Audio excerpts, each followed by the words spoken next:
2 Chronicles chapter 26. The people of Judah then took Uzziah, who was only 16 years old, and made him king in place of his father Amaziah. The first thing he did after his father was dead and buried was to recover Elath from Judah and rebuild it. Uzziah was 16 years old when he became king and reigned for 52 years in Jerusalem. His mother was Jecoliah from Jerusalem. He behaved well in the eyes of God, following in the footsteps of his father Amaziah. He was a loyal seeker of God. He was well trained by his pastor and teacher Zechariah to live in reverent obedience before God. And for as long as Zechariah lived, Uzziah lived a godly life, and God prospered him. He ventured out and fought the Philistines, breaking into the fortress cities of Gath, Jabneh and Ashdod. He also built settlements around Ashdod and other Philistine areas. God helped him in his wars with the Philistines, the Arabs in Gur Baal, and the Meunites. The Ammonites also paid tribute. Uzziah became famous. His reputation extended all the way to Egypt. He became quite powerful. Uzziah constructed defence towers in Jerusalem at the corner gate, the valley gate, and at the corner of the wall. He also built towers and dug cisterns out in the country.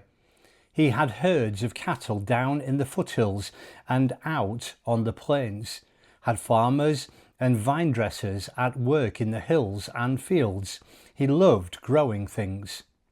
On the military side, Uzziah had a well-prepared army ready to fight. They were organised by companies under the direction of Jeiel, the secretary, Maaseiah, the field captain, and Hananiah of the general staff. The roster of family leaders over the fighting men accounted for 2,600. Under them were reinforcement troops numbering 307,000, with 500 of them on constant alert. A strong royal defence against any attack. Uzziah had them well armed with shields, spears, helmets, armour, bows and slingshots. He also installed the latest in military technology on the towers and corners of Jerusalem for shooting arrows and hurling stones. He became well known for all of this, a famous king. Everything seemed to go his way.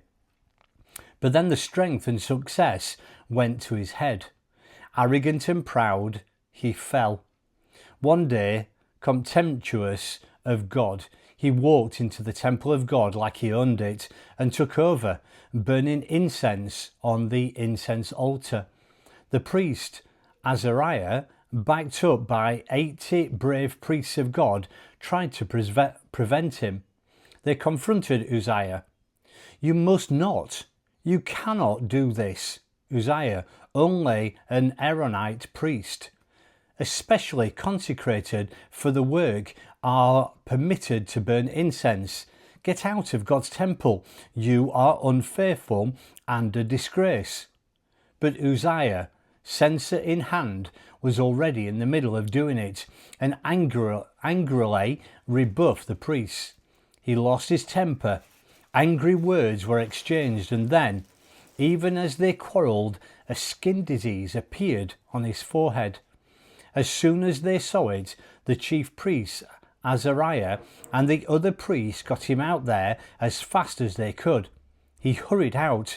He knew that God then and there had given him the disease.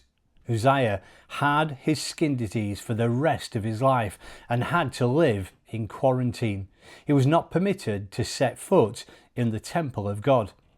His son Jotham, who managed the royal palace, took over the government of the country. The rest of the history of Uzziah from start to finish was written by the prophet Isaiah, son of Amos. When Uzziah died, They buried him with his ancestors in a field next to the royal cemetery. His skin disease disqualified him from burial in the royal cemetery.